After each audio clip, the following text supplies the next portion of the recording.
اللہ الرحمن الرحیم۔ آج ایک بڑا اہم مسئلہ آپ کی خدمت میں عرض کروں گا۔ بعض لوگ اللہ تعالیٰ کے ولیوں کا بغض دل میں ڈالنے کے لیے کچھ جھوٹی باتیں گھڑ کے انہیں غلط رنگ دے کے عوام کے ذہنوں میں ڈالنے کی کوشش کرتے ہیں کہ شاید ان باتوں سے لوگ اللہ کے ولیوں سے دور ہو جائیں۔ اللہ تعالیٰ نے ارشاد فرمایا، صحیح بخاری کے اندر حدیث قدسی ہے، سرکار فرماتے ہیں رب فرماتا ہے جس نے میرے ولی سے بغض کیا، دشمنی کی، اس نے رب سے اعلان جنگ کر دی۔ کچھ دنوں پہلے مجھے کچھ ساتھیوں نے اس بات پر کافی اصرار کیا کہ یہ جو چشتی رسول اللہ والا مسئلہ ہے اسے آپ ضرور ڈسکس کریں۔ پہلے تو اس بے بنیاد بات پر ہمیں ہنسی آتی تھی، لیکن عوام کے دل میں کافی زیادہ خلش اس حوالے سے پیدا ہو چکی تھی، تو میں نے مناسب سمجھا میں اس واقعے کی بیک گراؤنڈ آپ کو عرض کروں۔ سب سے پہلے اسے علمی معیار میں اس واقعہ کو لا کر دیکھتے ہیں۔ واقعہ کچھ یوں ہے، حشت بہشت نامی ایک کتاب ہے، وہ میں آگے چل کے عرض کرتا ہوں۔ اس کے اندر ایک واقعہ کہ خواجہ معین الدین رحمۃ اللہ علیہ اجمیری آپ تشریف فرما تھے، ایک بندہ آیا مرید ہونے کے لیے، تو آپ نے فرمایا پڑھ لا الہ الا اللہ چشتی رسول اللہ، یعنی آدھا عربی کلمہ اور آدھا لفظ چشتی، یعنی ایک عام زبان کا لفظ کلمے میں انہوں نے داخل کر دیا اللہ کے ولی نے، نعوذ باللہ۔ اچھا وہ کر دیا جی، پڑھا دیا، وہ کلمہ پڑھا دیا، استغفر اللہ، کافر ہو گئے۔ انہوں نے کہا نعوذ باللہ تمہارے ولیوں نے بابوں نے کلمہ پڑھا دیا، کفر کر دیا۔ وہ بس انہوں نے جھنڈا اٹھا دیا، کہتے نہیں ہم علمی کتابی ہیں، ہم ان کو نہیں مانتے۔ کیوں؟ وہ کہتا مرزا غلام احمد قادیانی نے کلمہ نہیں پڑھایا، ولیوں نے کلمہ پڑھا دیا، لہذا میں ولیوں کو نہیں مانتا۔ سب سے پہلے اس کلمے کو حقیقت کے آئینے میں دیکھیے۔ خواجہ معین الدین رحمۃ اللہ علیہ کے زمانے میں آپ کا سلسلہ طریقت ابھی لفظ چشتی کے نام سے موسوم نہیں ہوا تھا۔ صوبہ ہرات جو افغانستان کا ایک صوبہ ہے، اس کا ایک شہر، اب وہ ضلع بھی ہے، اس ضلع کا نام لفظ چشت تھا، اور وہاں پر جو اکابر جو بزرگ تھے ان کی اولادیں اپنے آپ کو چشتی کہا کرتی تھی۔ خواجہ معین الدین رحمۃ اللہ علیہ نے ساری زندگی اپنے آپ کو چشتی نہیں کہا، آپ کے کسی مرید نے ساری زندگی آپ کو چشتی نہیں کہا، آپ کی اولاد نے، آپ کے متوسلین نے ساری زندگی آپ کو چشتی نہیں کہا۔ اس وقت بر صغیر پاک و ہند میں، پاکستان اور انڈیا میں لفظ چشت ابھی بولا ہی نہیں جاتا تھا۔ اللہ اکبر! جب ہم نے یہ بات دیکھی، اب ایک لفظ جو ابھی وجود میں نہیں آیا، وہ یہ انہوں نے کہا نہیں وہ جی کلمہ پڑھا دیا۔ کس لفظ کا کلمہ پڑھا دیا؟ جو لفظ ابھی دنیا میں نہیں آیا، جو لفظ ابھی وجود میں نہیں آیا، اس لفظ کا کلمہ پڑھا دیا۔ واہ جی! یہ علمی کتاب بھی ہیں، یہ کتنے یتیم العلم لوگ ہیں۔ سب سے پہلے ہمارا ان کو چیلنج ہے، جیلم کے قبرستان کھود لو، ان میں سے اگر آپ کو کوئی ڈکشنری ایسی مل جائے جس میں خواجہ معین الدین رحمۃ اللہ علیہ کی زندگی میں لفظ چشت استعمال ہوا ہو تو آپ ہمیں دکھائیں۔ آپ کی ساری زندگی میں لفظ چشتی کبھی بولا ہی نہیں گیا، اور آپ کا جو دیوان آپ کی طرف منسوب ہے اس کے اندر آپ کا تخلص معینی ہے، آپ کا معین الدین لقب تھا جس کی وجہ سے آپ اپنے آپ کو معینی کہا کرتے تھے۔ اللہ اکبر! یعنی لفظ چشت خواجہ صاحب کی زندگی میں مارز وجود میں نہیں آیا تھا، اور انہوں نے اندر عبارت ایک ڈال کے دے کے ان کے بس کلمہ پڑھا دیا، کس لفظ کا؟ جو لفظ ابھی پیدا ہی نہیں ہوا۔ اگر کوئی بندہ کہے امام بخاری نے اردو زبان میں ایک کتاب لکھی تھی، تو لوگ تو کہیں گے آپ یتیم العلم جاہل انسان، امام بخاری کے دور میں تو ابھی اردو زبان بنی نہیں تھی، انہوں نے کس طرح اردو زبان میں کتاب لکھی؟ انہوں نے یہی کام ادھر کیا، انہوں نے کہا خواجہ صاحب نے چشتی رسول اللہ پڑھا دیا۔ کون سا لفظ ہے چشتی؟ جو ابھی بر صغیر پاک و ہند میں آیا ہی نہیں تھا۔ اب ہر مسلمان فیصلہ کرے، جو لفظ ابھی وجود میں اس سرے سے نہیں آیا، اس نام کا کلمہ خواجہ صاحب نے کیسے پڑھا دیا؟ دوسری بات، یہ بات لکھی کہاں ہے؟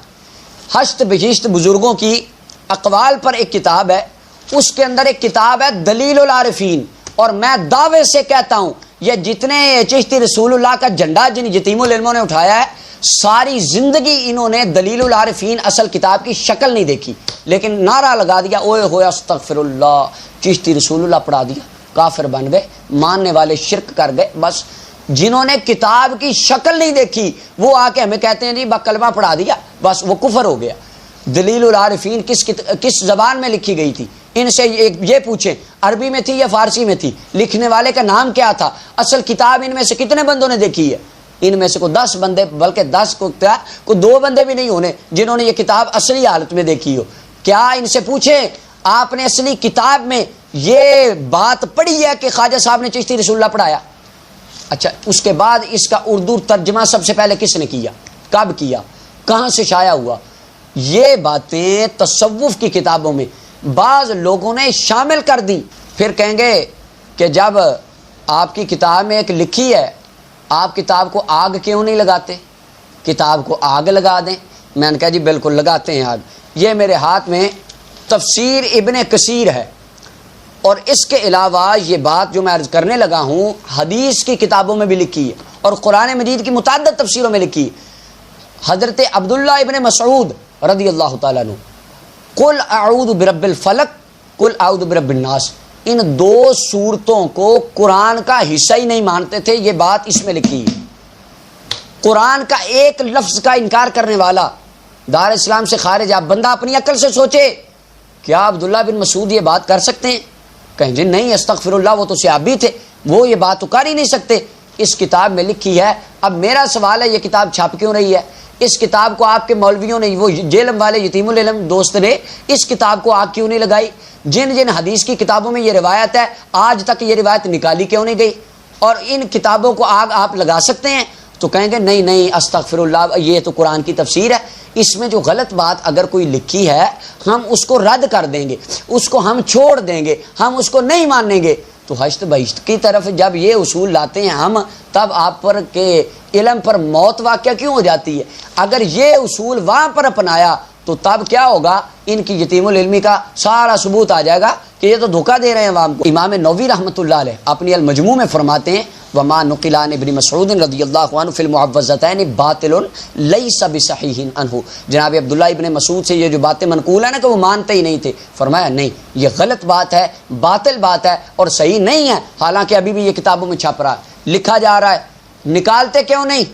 بھائی جو جھوٹی باتیں اگر کسی نے شامل کر دی ان کو قرآن و سنت کا حصہ نہیں مانا جائے گا، ان کو بزرگوں کا حصہ نہیں مانا جائے گا، وہ جھوٹی بات سمجھ کے رد کر دی جائے گی. اور دوسری بات جناب عبداللہ ابن عباس سے مروی ہے کہ وہ 7 زمینوں اور 7 آسمانوں کے ہر نبی ہونے کے قائل تھے. یعنی وہ فرماتے تھے، یہ ان کی طرف منقول ہے، ان کی طرف منسوب ہے. یہ بات فرمائی نہیں انہوں نے کہ ان کی طرف منسوب ہے بات، کہ عبداللہ ابن عباس کہتے تھے 7 زمینیں 7 آسمان ہیں، ہر زمین میں آدم بھی ہیں، نوح بھی ہیں اور محمد بھی ہیں. نعوذ باللہ. اگر یہ عقیدہ رکھیں ختم نبوت والا عقیدہ کدھر جائے گا؟ اور وہ بھی ساری کتابوں میں، یہ فتح الباری میں اور دیگر اس طرح کی کتابوں میں یہ باتیں چھپ رہی ہیں. آج تک انہوں نے ان کتابوں کو آگ کیوں نہیں لگائی؟ ان کتابوں میں سے نکلوایا کیوں نہیں؟ اور ان کتابوں کے حوالے دیتے نہیں تھکتے. صحیح ابن خزیمہ، مسند ابی عوانہ اور دیگر حدیث کی کتابوں میں یہ جھوٹی روایات موجود ہیں جو سند کے اعتبار سے بالکل مجروح اور غلط ہیں، ان کی طرف منسوب کر دی گئی. اب آج تک انہوں نے کیوں اس بات کو لوگوں کو نہیں بتایا؟ یہ کتابوں سے آپ نے باتیں نکلوائی کیوں نہیں؟ کیا آپ ان باتوں کو مانتے ہیں؟ تو کہیں گے نہیں نہیں ہم نہیں مانتے. اور دوسری بات، اگر ان باتوں کی صحابہ کی طرف جھوٹی باتیں منسوب ہوں، ان کی سند غلط ہو، کوئی مسلمان نہیں مانتا. میں پوچھتا ہوں یہ جو چشتی رسول اللہ والا جھوٹا ڈنگوسلے پہ مبنی کلمہ جاری کر دیا، اس لفظ کا کلمہ ثابت کر دیا جو لفظ ہی ابھی شائع نہیں ہوا تھا، بھئی اس واقعے کی سند کیا ہے؟ خواجہ صاحب تک اس کی سند پہنچتی ہے؟ ہم کہیں رسول اللہ کی مٹھی میں پتھروں نے کلمہ پڑھ لیا، ہرن نے رسول اللہ کی نبوت کی گواہی دے دی، گو نے حضور کا کلمہ پڑھ لیا، حضرت عمر نے مدینہ بیٹھ کے وہاں پر آواز ماری یا ساریۃ والجبل، امام بخاری کی قبر سے خوشبو آ، کہتے ہیں استغفر اللہ. کہانیاں گھڑ لیں، جھوٹ گڑ لیا، جھوٹی سندیں بنا لی، لکھا ہی نہیں، کہتے ہم مانتے ہی نہیں. کیوں؟ سند نہیں، سند ہی کمزور ہے، سند ہی جھوٹی ہے، سند ہی ضعیف ہے. اوے جو چشتی رسول اللہ کا جھنڈا تم نے اٹھایا ہے، اس کی سند کون سی تم پر آسمان سے نازل ہو گئی جو تم نے یقین کر لیا کہ یہ خواجہ صاحب نے پڑھایا؟ اب آخری بات، ہم اس عبارت کو کس نظر سے دیکھتے ہیں؟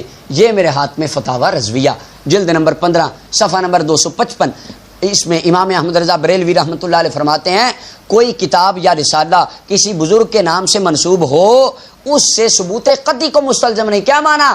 وہ اگر کوئی کتاب کسی بزرگ کی طرف منسوب ہے تو اس کا یہ بات یقین نہیں ہوتا کہ واقعی وہ بزرگ نے کتاب لکھی ہے. اور آگے فرماتے ہیں بہت سارے رسالے خصوصاً اکابر چشت کے نام منسوب ہیں جن کا اصلاً کوئی ثبوت نہیں. چشتی بزرگوں کی طرف بہت سی ایسی باتیں منسوب ہیں جو بالکل جھوٹی اور من گڑت باتیں ہیں. یہ اہل سنت و جماعت کا عقیدہ ہے. اور اس کے بعد کسی کتاب کا ثابت ہونا اس کے ہر فکرے کا ثابت ہونا نہیں ہے. کہتے نہیں استغفر اللہ، وہ کشف المحجوب میں یہ لکھ دیا، فلانی کتاب میں وہ لکھ دیا۔